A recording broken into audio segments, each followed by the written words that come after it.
Bien, comencemos con la tercera semana. Y como pueden ver, esta noche hablaremos del sistema de sacrificios. Les ahorraré la euforia de repasar todos los sacrificios, rituales y demás. Así que no vamos a repasar todo.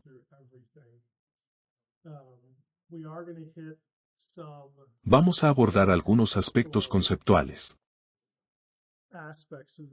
De nuevo, solo para ayudarnos, si es posible, a comprender la lógica, algunas de las cosas que hacen.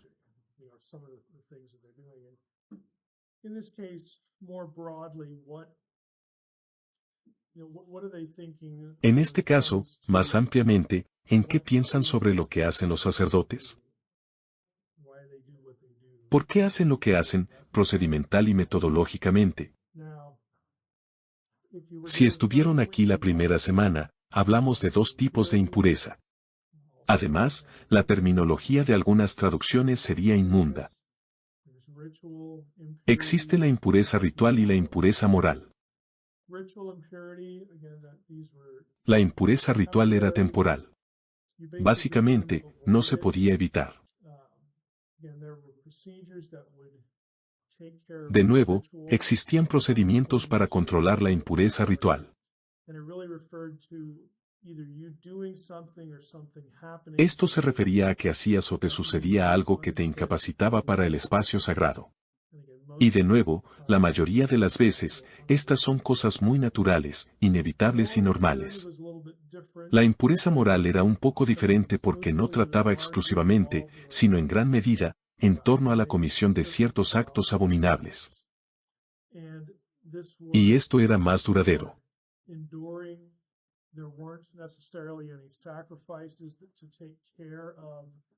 No había necesariamente ningún sacrificio para controlar cómo te infectaba la comisión de una abominación moral. Infectaba la tierra, infectaba el espacio sagrado. El remedio, si se le puede llamar así, para la impureza moral era la pena de muerte, el exilio de la comunidad o el exilio colectivo de la tierra.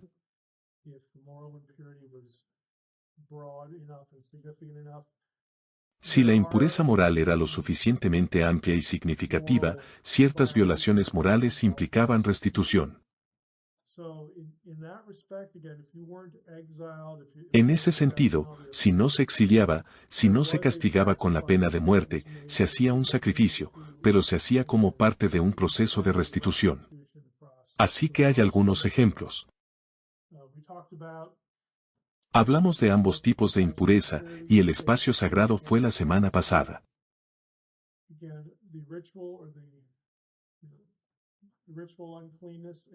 La impureza ritual, el contacto con diversos procesos y sustancias naturales de los que hablamos. Algunos ejemplos fueron los siguientes: el parto, el flujo genital, tocar algo muerto, y enfermedades de la piel.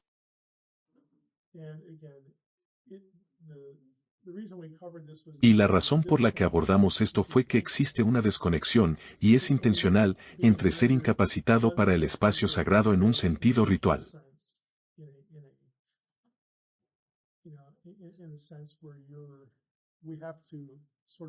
En cierto sentido, tenemos que ponerlos en cuarentena para enseñarles el principio de que este es el espacio de Dios, y este no. Todos estos rituales diferentes reforzarían esa diferencia. Algunas de las cosas que te ponían en ese estado reforzaban esa diferencia. No tenían nada que ver con la moral, mientras que la violación moral, por supuesto, sí. Transgresiones morales de esta naturaleza. Esta no es una lista exhaustiva, son solo algunas. La palabra abominación suele asociarse con estas cosas, diversas transgresiones sexuales, la idolatría era una de las principales, el derramamiento de sangre, y la privación de vidas inocentes era otra. Pero eran diferentes. Así que presentamos este pequeño diagrama para resumir rápidamente las diferencias entre ambos. Estaba el tipo, la fuente, cómo se obtiene, qué implica, cuál es el efecto, temporal contra algo más grave, y luego la resolución. Así que esto es principalmente de lo que hablamos la primera semana. La semana pasada hablamos del espacio sagrado, y eso tiene que ver con este lugar divino. El espacio sagrado se refiere al lugar donde Dios vive, es la tierra que Dios posee, es donde Dios habita, todos estos conceptos. Y ahí es donde Dios viene al encuentro de los humanos. La última vez repasamos una especie de letanía sobre cómo se marcaban estos lugares. Podría ser un árbol, un tabernáculo o una tienda, un templo. Había lugares que se asociaban conceptualmente con la morada de Dios, jardines y montañas, de los que hablamos la última vez. Para transmitir la alteridad de Dios, su lejanía, su trascendencia, todas estas ideas diferentes. Y cuando Dios viene a la tierra, hay lugares que, gracias a su presencia, se santifican, se convierten en lugares sagrados. Y por eso, en el Antiguo Testamento, la gente construía allí un altar, quizás un tabernáculo, levantaba una tienda, plantaba un árbol, todos estos actos que mencionamos la última vez, un breve resumen. También hablamos de la justificación, no solo del espacio sagrado, sino también de algunas impurezas. Había tres. Una era la situación de vida o muerte, la primera. Pero ¿por qué la diferente justificación? ¿Por qué estos procedimientos sirven para prepararte para el espacio sagrado y por qué ciertas cosas te afectan y otras no? Lo resumimos diciendo que hay básicamente tres enfoques, las listas de lo que se debe y no se debe hacer, inmundo contra impureza, limpio contra impuro, ya sean comportamientos, alimentos o cosas que se tocan. Esto se debía a enseñar una especie de oposición binaria entre lo que se asocia con la vida, lo que se asocia con Dios, y lo que se asocia con la muerte. Y Dios no se asocia con la muerte porque Él es el dador de vida. El tema sexual era que uno debe ser como Dios, Dios es eterno, no necesita reproducirse.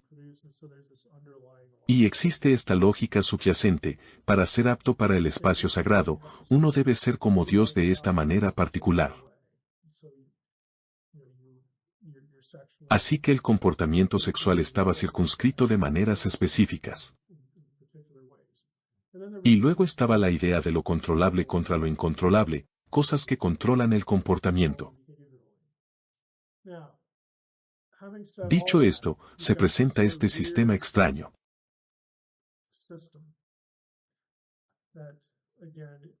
Uno que no ofrece una explicación única de por qué las cosas están en esta categoría y otras en aquella.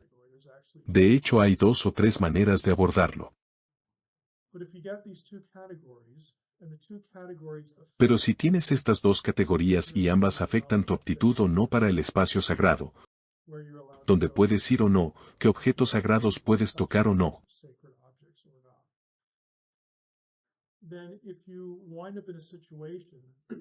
Entonces, si terminas en una situación en la que algo te sucede, ¿cómo lo solucionas?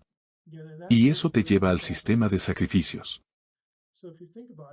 Entonces, si lo piensas, incluso si pudiéramos comprender por qué estamos en una condición pura o impura, bueno, entonces, ¿cómo abordan eso realmente estos actos rituales? ¿De qué sirven? Es decir, ¿cómo soluciona este problema al matar a un animal? En otras palabras, ¿cuál es la lógica? Así que tenemos una especie de brecha lógica en la cosmovisión sobre cómo terminamos en la situación, y luego surge la pregunta de cómo esto lo soluciona.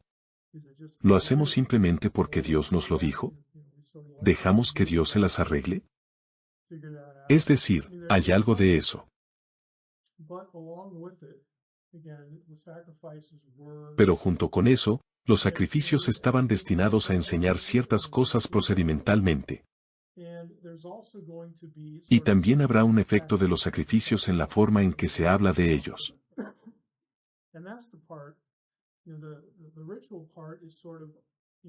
En la parte ritual, se desarrolla una especie de lección práctica, donde el sacerdote realiza ciertas acciones. Y como el sacerdote es como un representante de Dios, se le permite estar en el espacio sagrado, sostener tal o cual objeto. Se le permite penetrar en el tabernáculo hasta cierto punto, y todo eso.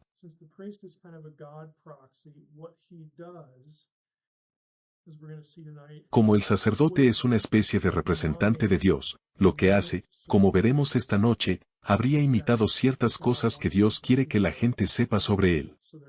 Así que hay una parte, una especie de lección visual, una lección conceptual.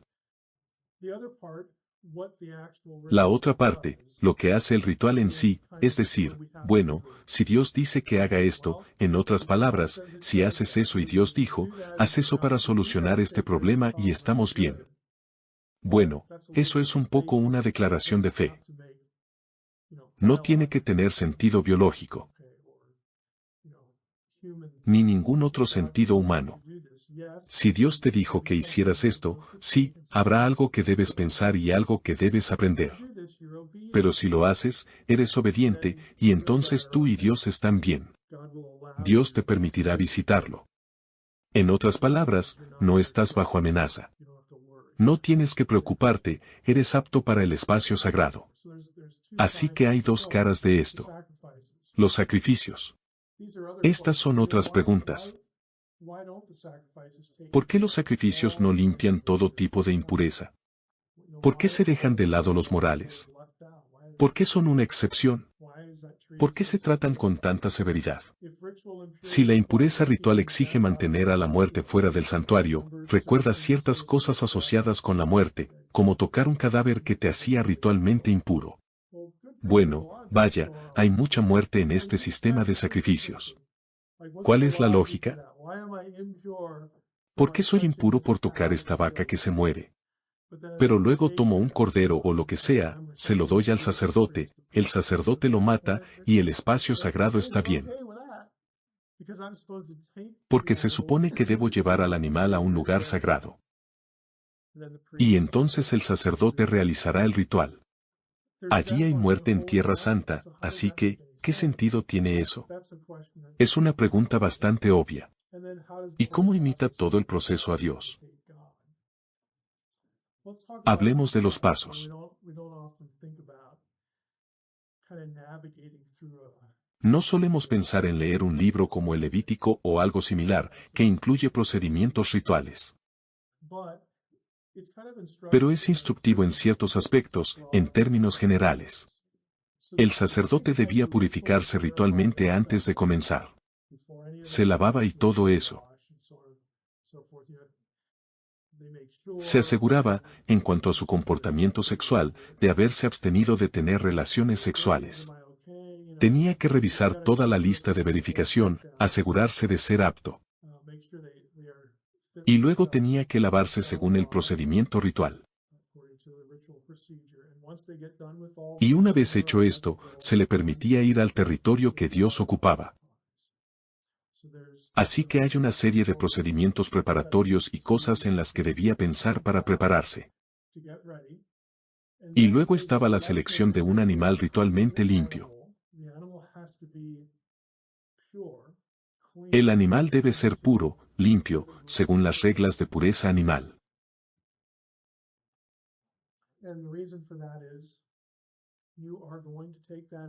Y la razón es que lo llevarás al animal al espacio sagrado.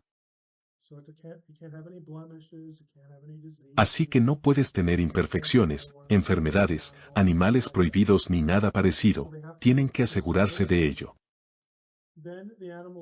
Luego, el animal será sacrificado. Y sobre esto, me encontré con Clavans, su trabajo sobre este tema, y lo he mencionado antes. Creo que es una observación interesante. Él dice, el sacrificio se describe o se ridiculiza con frecuencia como violento. Ciertamente es mortal y sangriento, pero la violencia del sacrificio no es aleatoria ni indiscriminada. El sacrificio de animales en el antiguo Israel se realizaba de forma muy ordenada y controlada. En el antiguo Israel, el sacrificio se parecía muy poco a la caza.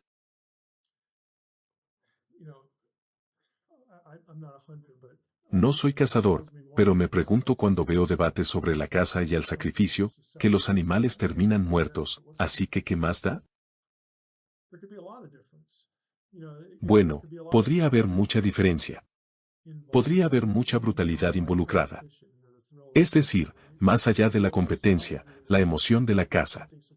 Podría haber mucha brutalidad involucrada en una situación de caza que no se encontraría en un sacrificio. El animal está atado, ya estará sometido de alguna manera. Hay cosas así, y lo que Clavans dice es que esto es muy metódico. Está muy basado en procedimientos. En el antiguo Israel, el sacrificio implicaba el ejercicio controlado de un poder absoluto sobre la vida y la muerte de un animal, recuerden eso. Este es precisamente uno de los poderes que el Dios de Israel ejerce sobre los seres humanos.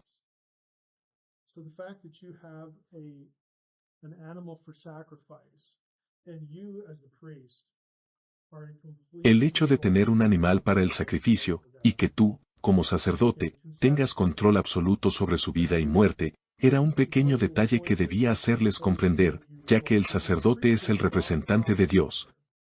Que Dios tiene control absoluto sobre la vida y la muerte.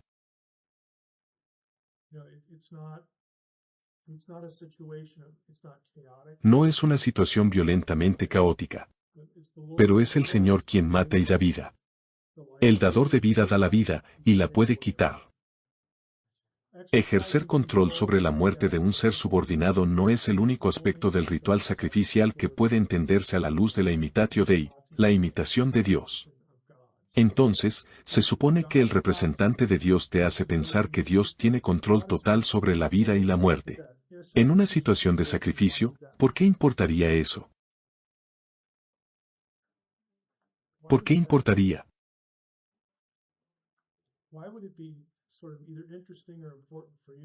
¿Por qué sería interesante o importante para ti pensar así sobre lo que ves que el sacerdote le hace al animal que trajiste?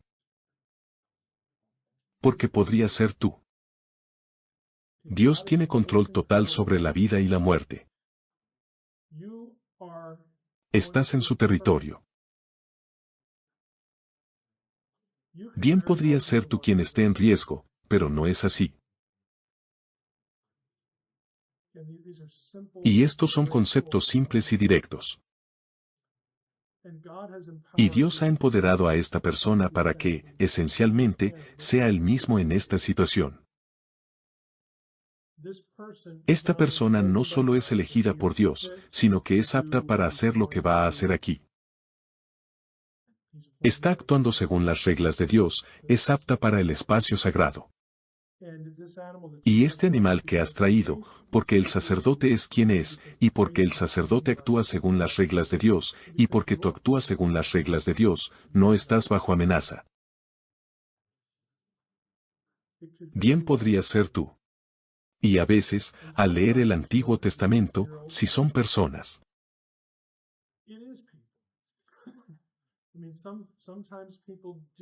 A veces las personas violan el espacio sagrado y pagan un precio. Se convierten en ejemplos vivientes. Que esta vez sí fuiste tú. Eso no debería ser así.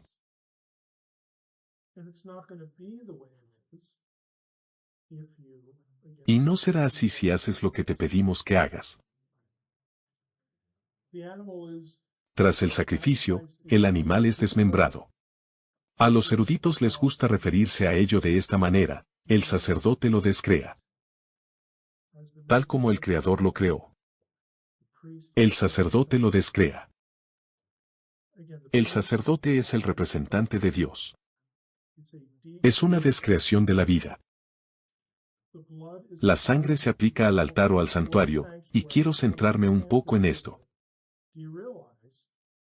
¿Se dan cuenta de que, en el sistema de sacrificios del Antiguo Testamento, a los cristianos se nos enseña, no erróneamente, pero creo que de forma imprecisa? Nos enseñan que el sistema de sacrificios era una tipología o que tipificaba el sacrificio de Jesús en la cruz. A nivel conceptual, eso tiene sentido.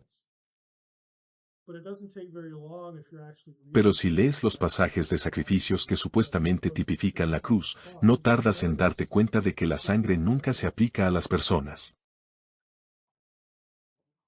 Y encuentras todo este lenguaje del Nuevo Testamento donde la sangre se aplica al pecador de alguna manera. Simplemente el concepto de que tus pecados sean quitados por la sangre, o cubiertos por ella, estas frases que estamos acostumbrados a pensar en relación con la cruz. Que la sangre tiene algún tipo de efecto lavatorio en ti. Uno pensaría que si hace eso, ¿no se me debería aplicar de alguna manera? ¿No debería el sacerdote untar la sangre sobre la persona si es la persona que está siendo purificada? Uno lo pensaría, pero eso nunca sucede en realidad. La única vez que se aplica sangre a un ser humano es cuando los sacerdotes son santificados inicialmente, cuando todo el sistema del sacerdocio se establece en la Torá. La primera vez que se preparan para usarla. Los sacerdotes son consagrados por eso. Untan la sangre en los lóbulos de las orejas, los dedos de los pies y los pulgares, y todo eso.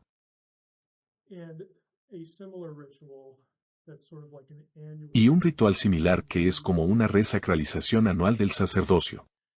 Es realmente inusual. También hubo otra ocasión.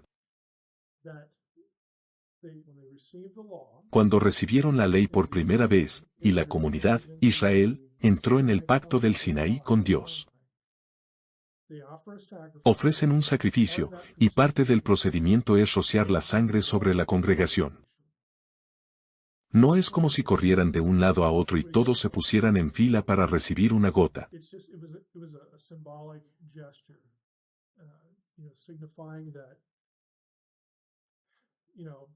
Era un gesto simbólico que significaba que era algo serio entrar en este pacto.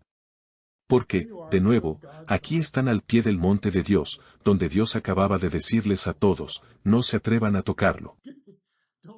No toquen el monte, no sea que mueran. Y luego tenemos esta ceremonia. Solo Moisés y los ancianos, y lo vimos brevemente la semana pasada, pueden subir. Pero el efecto es que este acuerdo que estamos haciendo, han venido a mi monte. He venido a la tierra, ustedes son mi pueblo, han venido a mi monte, los he sacado de Egipto. He hecho cosas bastante espectaculares en el camino para llegar aquí. Este pacto está sellado con sangre, está hecho y sellado con sangre. Porque podría haberlos dejado en Egipto. Podría haberlos destruido en cualquier lugar. Deben comprender que si rompen este pacto, que sean castigados de la misma manera. Hay un costo. Pero este animal, o estos animales, están en su lugar. Es la única vez que ves a la congregación ser rociada con sangre, o algo similar. Si observas el sistema de sacrificios y piensas, aquel elemento, tendría sentido que eso sucediera en el Antiguo Testamento si la analogía fuera Jesús. Pero no es así, y hablaremos sobre el lenguaje que se usa. Pero la sangre se aplica a los objetos. Se aplica al altar, a algunos de los marcos del santuario, y por supuesto, en el día de la expiación se rocía en otro lugar. Sobre la tapa del arca del pacto. El asiento de la propiciación, como dicen algunas traducciones. La sangre se aplica a los objetos en el espacio sagrado. La razón es, por ejemplo, el día de la expiación. Es el único momento en que la sangre penetra tanto en el lugar santo. ¿Por qué necesita la sangre penetrar tanto en el área sagrada? Porque el sacerdote se mete ahí. Hay que desinfectar el espacio sagrado. Para que esta persona pueda entrar y no acabe muerta.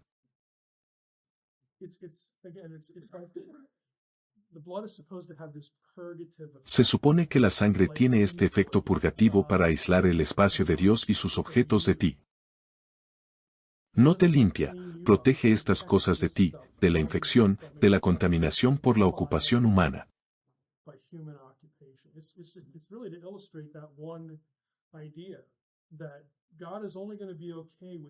En realidad, es para ilustrar esa idea de que a Dios solo le parecerá bien que visites su oficina o lo que sea, si te dice cómo prepararte. Y la razón es que no se trata de ti, se trata de Dios, se trata de su espacio. La idea es que todos somos un poco desagradables. Podemos arruinarlo todo. No es que Dios no ame a su pueblo, sí lo ama, pero la cuestión es que este espacio es diferente a cualquier otro lugar al que vayas. Eso es común, esto no. Hay algo diferente aquí. Haces este tipo de cosas extrañas con ideas extrañas, quizás incluso ofensivas, pero la idea es enseñarte que no vienes aquí cuando quieres. Bajo tus propios términos. Así no funciona. Tenemos que hacer algo para que sea un poco extraño, para que entiendas que la presencia de Dios no es como la tuya ni como ninguna otra. Es diferente, es otra. Así que tienes estos adornos.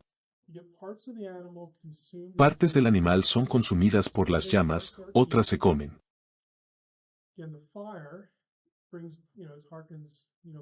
Y el fuego evoca a Dios como fuego consumidor en el Sinaí y a todo el evento del Sinaí. Así que cuando esto se repite, el tabernáculo es móvil, el templo estará en algún lugar de Jerusalén más adelante. Cuando partes del sacrificio son consumidas por el fuego, en teoría teológica, se suponía que eso sacudiría la mente de la persona haciéndole pensar que Dios realmente podría habernos incinerado allá en el Sinaí. Pero no lo hizo. En cambio, hizo un pacto con nosotros. Nos pudo haber tostado. Podríamos haber sido quemados. Pero en cambio, el sacrificio nos reemplaza. En parte se trata de una comida.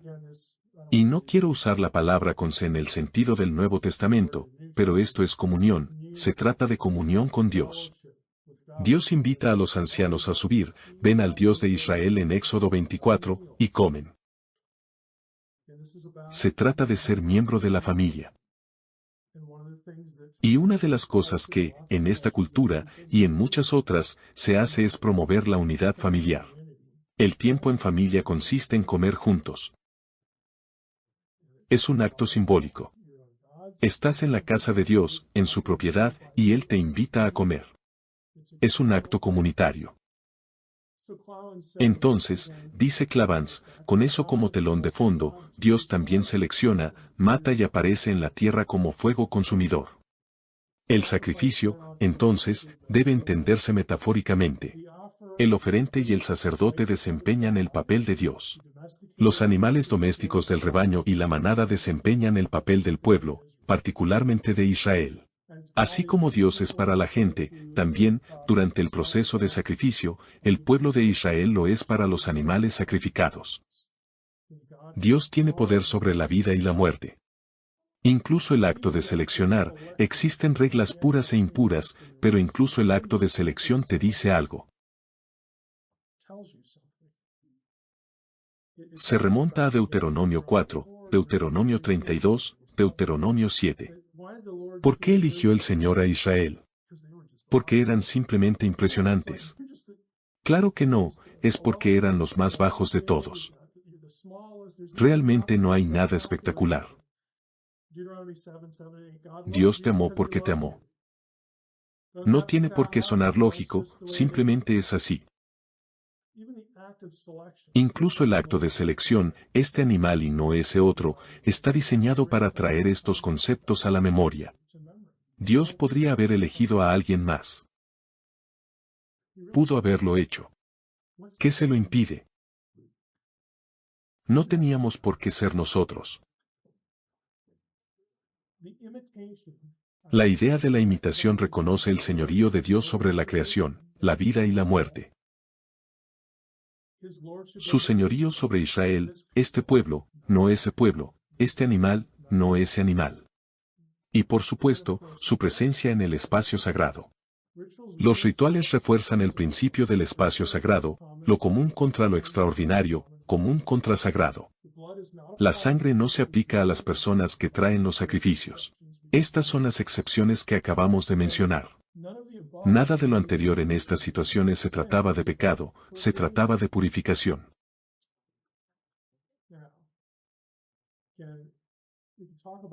Ahora, podemos hablar un poco sobre el día de la expiación. Pero incluso el día de la expiación, al que me gusta referirme como el botón de reinicio. Eso es básicamente lo que es. El reinicio.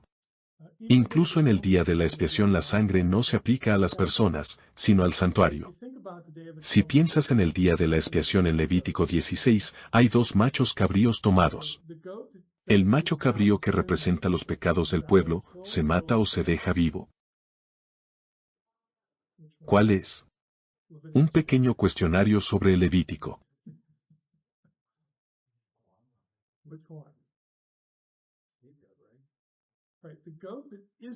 El macho cabrío que no se mata es aquel sobre el que recaen los pecados de la nación. Uno pensaría que es el que debemos matar, porque Jesús murió por nuestros pecados. En realidad, es lo contrario de lo que sucede. Del que se mata, se toma la sangre y se pone en el arca, el propiciatorio, partes del santuario interior para aislarlo, para descontaminar el espacio sagrado, todo eso. Y va hasta el lugar santísimo. El que queda vivo es aquel sobre el cual el sacerdote pondrá sus manos. Y luego es enviado al desierto.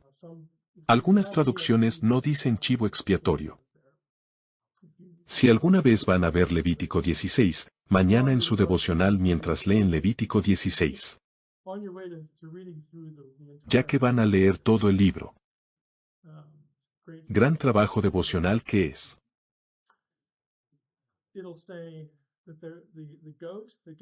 Dirá que el macho cabrío que se sacrifica es el macho cabrío ladonai, para el Señor, para Yahvé. Y el macho cabrío que no se mata, se ponen las manos sobre él y se envía al desierto, es el macho cabrío para Azazel.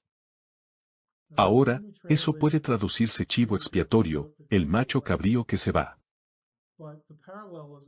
Pero el paralelismo allí, uno es un nombre propio, una cabra para el Señor, una cabra para un nombre propio, una cabra para Azazel. Azazel, en la literatura judía posterior, tiene una historia, incluso en el periodo israelita. Era un nombre usado para un demonio. Así que la idea es que nuestro campamento en Israel es un espacio sagrado. Es el lugar que ocupamos como hijos de Dios. Todo lo demás es desagradable, esto es geografía cósmica. El desierto es el lugar del caos, del desorden, la oscuridad y la muerte. Es el lugar donde Dios no está. Es el lugar malo. Así que, naturalmente, enviamos a esta cabra allá, porque ahí es donde pertenece el pecado. No pertenece al campamento, pertenece fuera del campamento. Supongo que para ellos no era gracioso, pero para nosotros sí. Hay episodios en los que asignaban a una persona para que siguiera a la cabra y se aseguraran de que no regresara.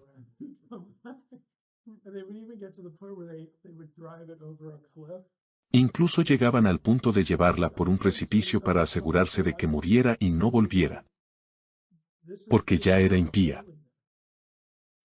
Daba miedo, es espeluznante. El pecado pertenece ahí fuera, no queremos que vuelva. Esta es la lógica, por cierto, de 1 Corintios 5. En el pasaje sobre la disciplina de la iglesia, al pecador impenitente lo entregas a Satanás. La iglesia es tierra santa. Aquí es donde Dios mora en la presencia de los creyentes, tanto corporativa como individualmente. Así que, cuando hay una persona impenitente, la pones fuera del campamento. Puede que se queden ahí fuera y luego serán destruidos, es la destrucción de la carne. Satanás no está en la iglesia, está ahí fuera. Satanás no está donde están los creyentes, está ahí fuera. Así que fue la misma forma de pensar aplicada a la situación de la iglesia en lugar del campamento de Israel. La misma forma de pensar. Pero de nuevo, es un pasaje un tanto extraño, pero tiene cierta lógica. Donde está el mal, donde Dios está en el lado opuesto, Dios está con nosotros en nuestro campamento. Donde no está, hay algo más. Sus enemigos están ahí fuera. Nuestros enemigos están ahí fuera en un sentido espiritual, y ahí es donde debe ir ese macho cabrío. Azazel era simplemente una figura semítica de Satanás, por así decirlo. ¿Qué se logra entonces con el sacrificio? El día de la expiación era el momento en que, básicamente, se presionaba el botón de reinicio.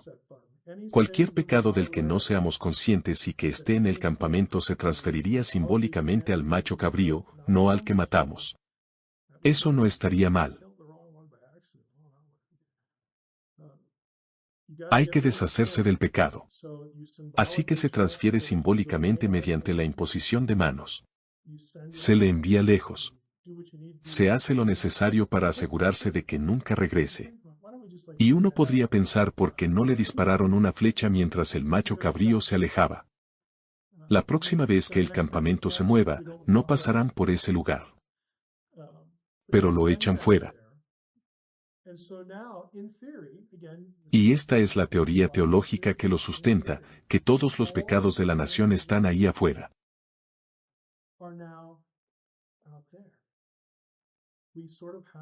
Llegamos a un momento en que todos estamos limpios al mismo tiempo. Por eso lo llamo el botón de reinicio. Las condiciones son iguales a las del principio, cuando Dios creó todo el sistema del sacerdocio, cuando nos ordenó construir este tabernáculo, cuando nos dio todos estos procedimientos. Es como era entonces, todo era nuevo. Nadie lo estropeó. Eso era lo que se suponía que debía hacer el día de la expiación. Reiniciar, volver a comenzar el nuevo año. Estaba asociado con el año nuevo. Así que era un día importante porque abarcaba muchas otras cosas. El objetivo es proteger el espacio sagrado. Ahora hablemos de Levítico 4.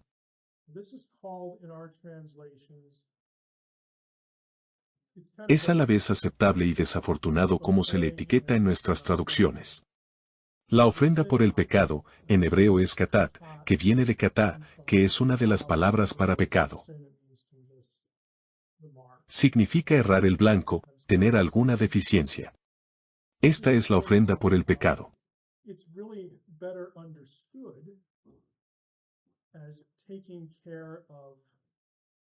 Se entiende mejor cómo encargarse de las cosas deficientes, de las cosas que se han vuelto impuras o inmundas. Verás, lo que falla no es tu comportamiento moral. Si tu comportamiento moral es lo suficientemente malo, esto no te va a ayudar.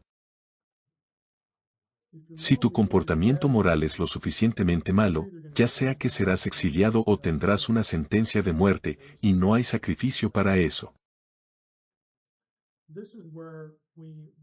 Aquí es donde nos manchamos a nosotros mismos, a otras personas, a los objetos, al espacio sagrado.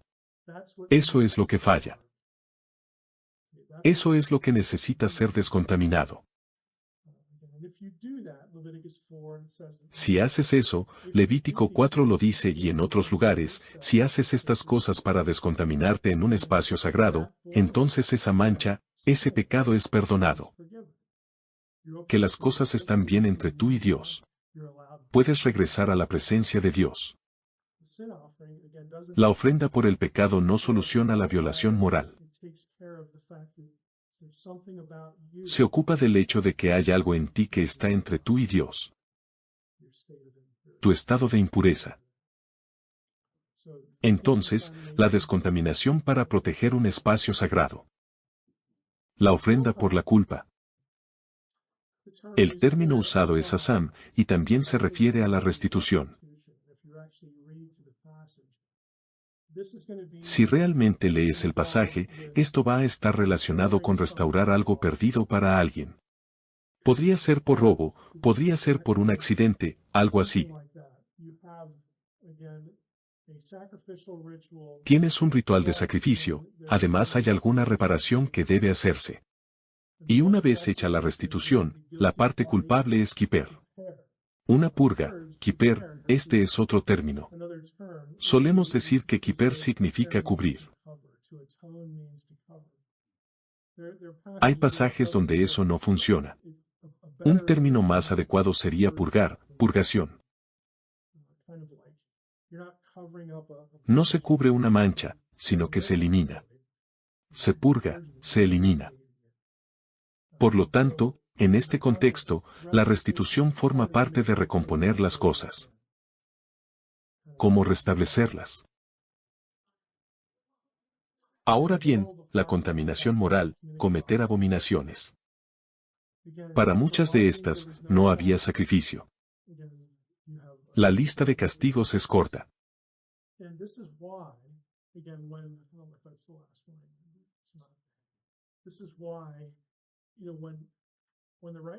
Y es por eso que cuando el escritor de Hebreos dice que por el derramamiento de sangre de toros y machos cabríos no se obtendrá el perdón de los pecados, y él conoce el Antiguo Testamento, sabe que existe este lenguaje del perdón.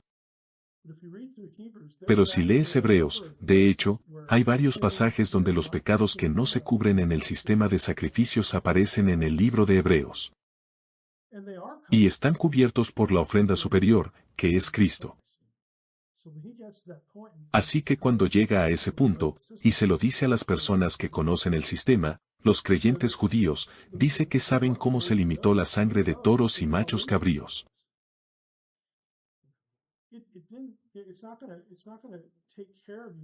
No te va a cuidar en términos de tu conciencia, por ejemplo. Tú sabes que hiciste esto y Dios sabe que hiciste aquello, y ya no tenemos templo. Entonces, ¿de qué sirven estas ofrendas, incluso si las hiciéramos? No solo no podemos hacer la mayor parte de esto, sino que incluso si lo hiciéramos, la mayor parte de esto se trata de purificar algún edificio, algún objeto o lo que sea. No me quita la culpa. Mi culpa ante un Dios santo. En el Antiguo Testamento, Dios simplemente te habría eliminado. Habrías muerto. Simplemente te eliminan o te exilian de la comunidad. Estás olvidado. Estás divorciado de las únicas personas en la tierra que tienen los oráculos de Dios. Son las únicas personas en la tierra que tienen la verdad sobre quién es el verdadero Dios y cómo relacionarse correctamente con Él mediante un pacto. Si te expulsan, si te exilian de eso. Buena suerte. Era algo serio, incluso si no te matan. Entonces, la respuesta es que el sistema no resolvió gran cosa. Y ese es el punto central del libro de Hebreos, que ahora tenemos un gran sumo sacerdote que se ofreció como sacrificio, y es eterno. Una vez que terminó con eso, resucitó de entre los muertos, se sienta a la diestra de Dios, el Dios que lo envió para hacer eso. Tuvo esta conversación sobre preparar un cuerpo para mí, y está dispuesto a bajar para hacerlo, y todos saben lo que significa.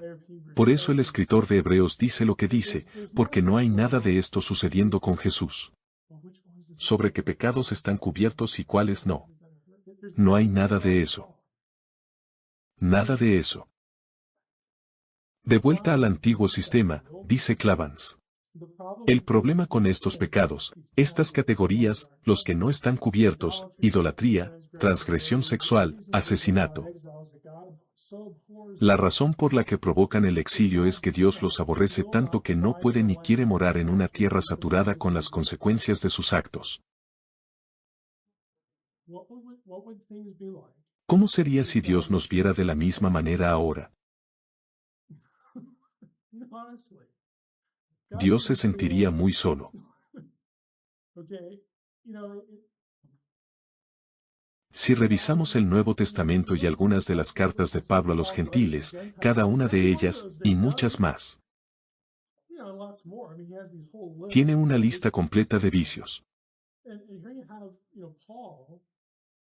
Y aquí Pablo hablando de estas cosas, añade otra dimensión a por qué los judíos se habrían enojado con los gentiles. Pero la razón por la que ahora son parte es por Cristo, porque no estamos bajo ese sistema. Así que podemos empezar por ahí con nuestra discusión. Pero en el Antiguo Testamento, Dios no iba a vivir con esa gente. No lo toleraría. Cuando la tierra es profanada, Dios te moverá o te eliminará. La profanación ritual se refiere a aquellas cosas que amenazan la condición de los individuos profanados con respecto a lo sagrado. Aquellos que son profanados ritualmente, aquellos a quienes ellos profanan ritualmente, y aquellos animales que, una vez muertos, se consideran profanadores ritualmente, son expulsados del santuario. Pero se pueden resolver estos problemas, pero no se pueden resolver los demás. Los problemas morales funcionan de manera muy diferente. A diferencia de las impurezas rituales, las impurezas morales conllevan no solo el peligro de violar los recintos sagrados, sino también de pisar el lugar equivocado. Pero traen consigo la amenaza de que Dios te abandone o te expulse. La comprensión típica de la relación entre el sacrificio diario y el pecado grave es, creo, al revés. No es que el sacrificio diario deshaga el daño causado por una transgresión grave, sino todo lo contrario, una transgresión grave deshace lo que el sacrificio diario logra. Incluyo esto porque es bastante interesante. Cada día tienen que hacer un par de sacrificios. ¿Para qué sirven? Son, en cierto modo, para dar el puntapié inicial. Todos empiezan parejos. El espacio sagrado está bien, estamos empezando nuestro día, nada está manchado, no tenemos ninguno de estos problemas con las personas infectadas.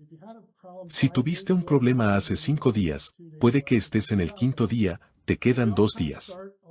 Pero todos empezamos bien cada día. Y lo que dice es que los sacrificios diarios no pueden reparar la transgresión realmente grave. La tierra está infectada, es por definición impura, así que Dios tiene que tomar una decisión. O me voy. O se van. Y por supuesto, en el exilio, la elección fue un poco de ambas. Dios se fue, la gloria abandonó el templo y simplemente fueron expulsados de la tierra. Eso es lo que quería abordar esta noche. Se trata de la lógica conceptual. Y creo que, para nosotros, el vínculo está en Hebreos. Cuando el escritor de Hebreos habla de la superioridad de lo que Cristo hace, no solo se refiere a cosas como que no necesitamos repetirlo una y otra vez. Eso es genial. Eso es genial, especialmente si estás en el templo. Eso es bueno, no tenemos que hacer esta repetición interminable. Sino que también habla de cobertura.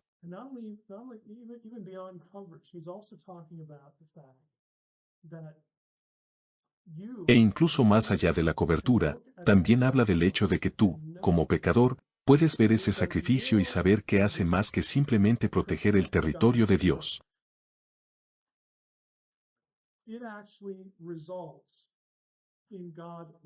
De hecho, resulta en que Dios te mira como si no hubieras pecado. Te mira como si fueras Cristo porque estás en Cristo. El resultado de ese sacrificio tiene ramificaciones mucho más amplias que cualquiera de estos, incluso en su mejor momento. Así que no se trata solo de repetir, ya que ahorramos mucho tiempo al aceptar lo de Jesús. Es mucho más amplio que eso.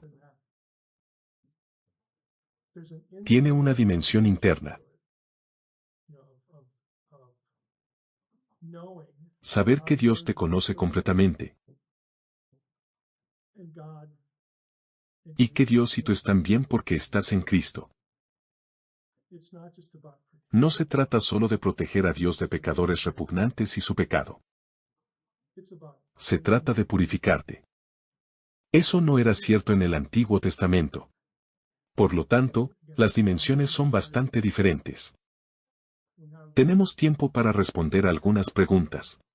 I had two quick questions, but one is can I share? So the first one is, so this concept of sanctification or of holiness, that was the building there, and blood was sprinkled, and we're the building sprinkled on us.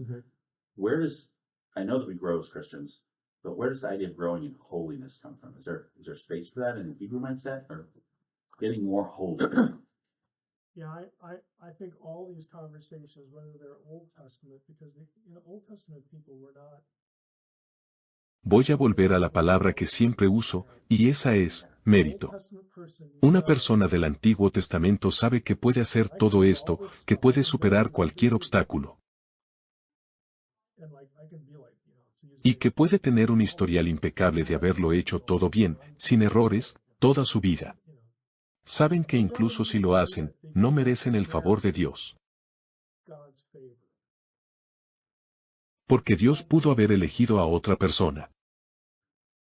Dios puede hacer lo que quiera, pudo haber hecho lo que quiso en aquel entonces. Podría mirarte y sacar algo de tu vida porque te conoce perfectamente. La persona del Antiguo Testamento sabe que Dios nunca está en deuda con ella.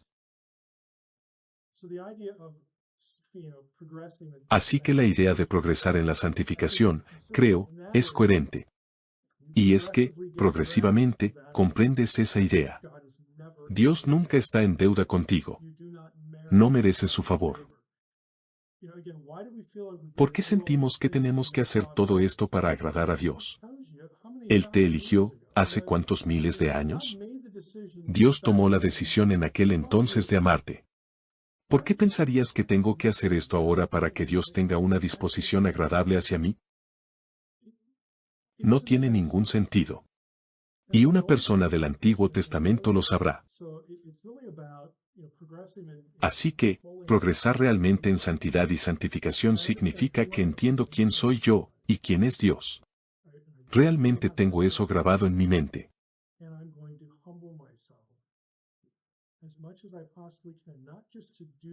Y me humillaré tanto como pueda, no solo para hacer estas cosas, sino para decirle a Dios o demostrarle que entiendo quién soy yo, y quién es Él. Y entiendo mi dependencia en Él. Y mi esperanza está en Él.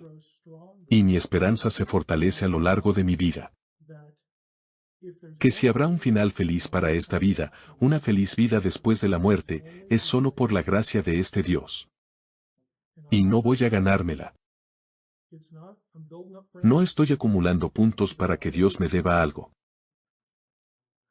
Muchas de estas cosas son solo patrones de pensamiento. Son simplemente reconocimientos de nuestro estatus frente al de Dios. Ahora bien, hay un elemento de desempeño en esto, porque no puedes simplemente fingir. No puedes decir que entiendes quién eres y quién es Dios y decir, no voy a circuncidarme ni a hacer esto ni aquello. No puedes simplemente elegir todo esto. Tienes que darte cuenta de que cuando lo haces, no lo haces para que Dios te deba algo. Lo haces porque te alegra que te haya dado la oportunidad de ser llamado suyo. Él tomó esa decisión. Y ahora tu respuesta a eso es serle fiel. Es como me gusta decir, lealtad creyente.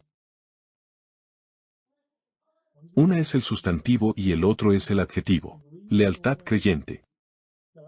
No entiendo realmente cómo voy a vivir en él, y hablo como israelita. No entiendo cómo estaré con el Señor cuando muera, no sé cómo funciona. Pero creo que Yahvé de Israel es el Dios de los dioses. Y que eligió a nuestros antepasados, y yo formo parte de eso. Y él dice, ahora que los he elegido, quiero enseñarles algunas cosas. Hagan esto, hagan aquello, vayan aquí, no vayan acá. Para que sepan quién soy yo, y quiénes son ustedes. Y voy a hacer esas cosas porque me alegra tener la oportunidad de sobrevivir a la muerte y estar con el Señor, en lugar de estar en otro lugar. Cualquiera que sea la alternativa. Y nunca llegaré al punto en que Dios me deba esto. Lo que hago lo hago porque estoy agradecido. Y voy a demostrar lo que creo con mis acciones. So my other esoteric question is the idea of the system and the sacrifices, and one of them was that God doesn't procreate or sexuality. So why do you think like for example in Genesis 6, where there's kind of these Elohim who were recreating their own creation, but they're using sexuality to do it? Is that because that's the only way they can, or how do you? Depende de cómo interpretes el pasaje. O bien se encarnan, o es la analogía de Abraham y Sara. Hacen algo para crear su propia descendencia, su propio pueblo, su propia imitación de Israel.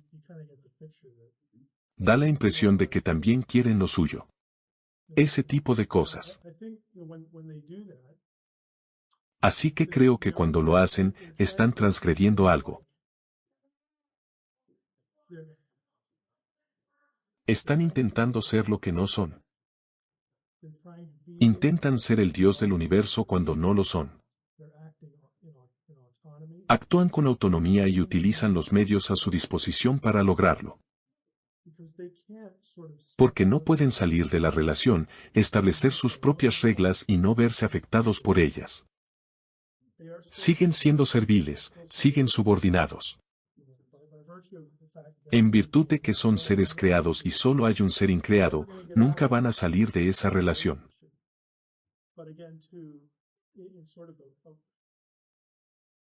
Pero repito, no quiero llamarlo patético porque es horrible. Pero es una forma patética de hacer más de lo que hacen. Están haciendo cosas así. Están transgrediendo estos límites.